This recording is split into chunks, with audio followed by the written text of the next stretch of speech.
Hello students, कैसे हैं आप लोग। पिछली बार हमने चार्ज डिस्कस किया था और चार्ज के साथ साथ हमारे बहुत सारे जो है कंसेप्ट क्लियर हो गए थे। साथ साथ हमने न्यूमेरिकल भी किए थे।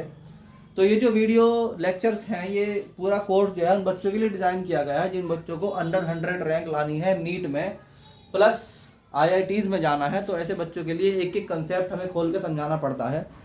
तो भैया पहला जो आज जो हमारा टॉपिक है that is properties of charge, और उसमें हमारा जो पहला प्रॉपर्टी है वो है कि चार्ज हमेशा मास के साथ एसोसिएटेड होगा। अगर मास नहीं तो चार्ज भी नहीं। ये बात याद कर लो कि अगर जो चार्ज है वो मास के साथ एसोसिएटेड होगा। If there is no charge there is no mass, there is no charge.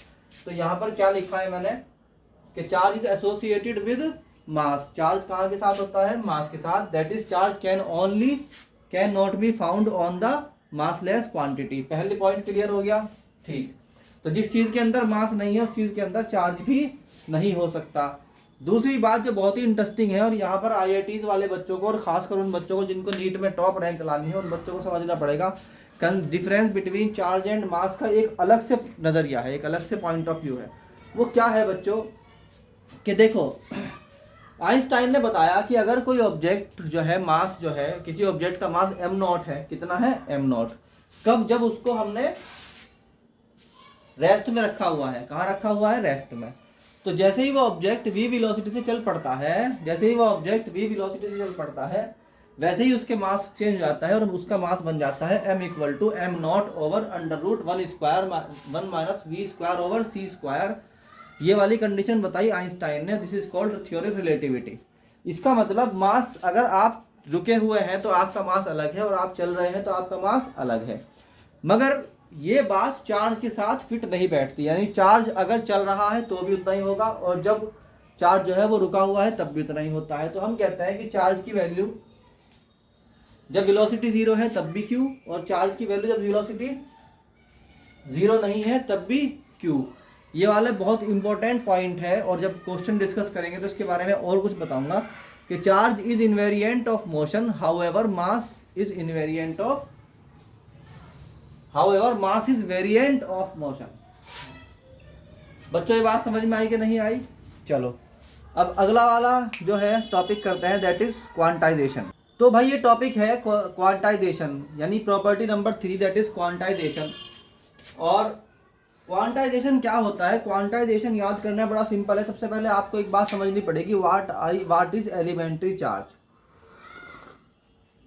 देखो बच्चों, मैंने आपको बताया था कि जब जो इलेक्ट्रॉन होता है और प्रोटॉन होता है उसके ऊपर चार्ज सेम होता है, यानी कि उसके ऊपर चार्ज की वैल्यू सेम होती है। बस फर्क ये होता है कि इलेक्ट्रॉन पर नेगेटिव और प्रोटॉन पर पॉजिटिव चार्ज होता है। तो उन दोनों के चार्ज की जो वैल्यू है वो तो सेम होगी, that is called elementary charge. तो हम कहते हैं चार्ज ऑन 1 इलेक्ट्रॉन और 1 प्रोटॉन क्या होता है? इज सेम, यानी वो एलिमेंट्री चार्ज होता है एंड कॉल्ड एलिमेंट्री चार्ज। उसको रिप्रेजेंट किससे करते हैं? ई से। It is represented by E. ठीक है, समझ में आई बात? It's value is 1.6 into 10 to the power minus 19 coulomb. E की वैल्यू जो होती है वो 1.6 into 10 to the power minus के 19 कोलाम होती है।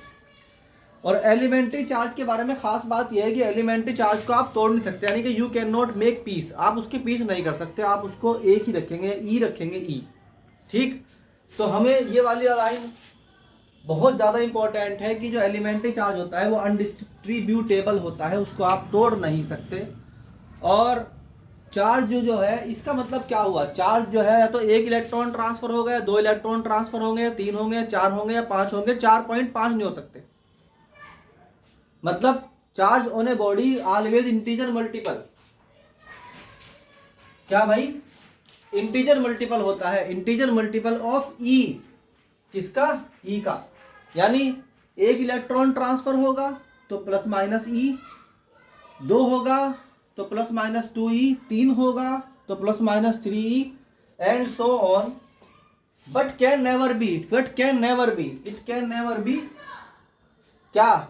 डेसिमल नंबर का इंटीजर, यानी कि डेसिमल नंबर का मल्टीपल, यानी 3.5e 7 पॉइंट, यानी पॉइंट वाला नंबर तो एक्सेप्टेबल है ही नहीं चार्ज के साथ। तो हम कह सकते हैं कि भाई क्या हुआ कि चार, यही जो कंसेप्ट है 4 लाइन का, यही लाइन, ये जो 1 2 3 4 5 6 लाइन का जो कंसेप्ट है, दैट इज कॉल्ड क्वांटाइजेशन।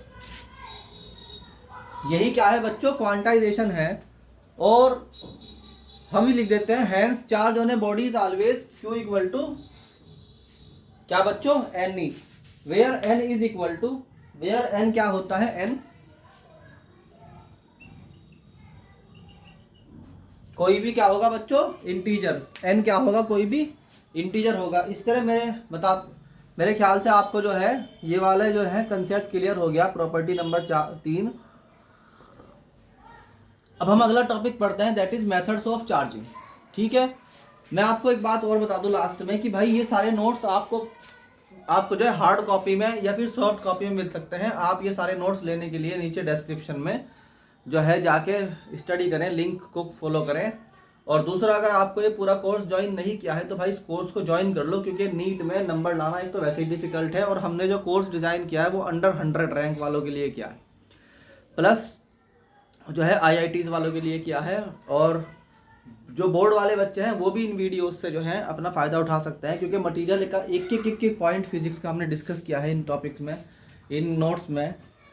तो उसके लिए आप डिस्क्रिप्शन में जाएं और वहाँ पर जाके ज्वाइन का और जो है क्या नाम जो है आपका नोट्स का जो है सारा जो है प्रोसीजर समझ लें। तो ठीक है बच्चों, अगला टॉपिक है हमारा अब हाउ टू मेक चार्ज, यानी किसी बॉडी को चार्ज कैसे करना है। Continue to the next.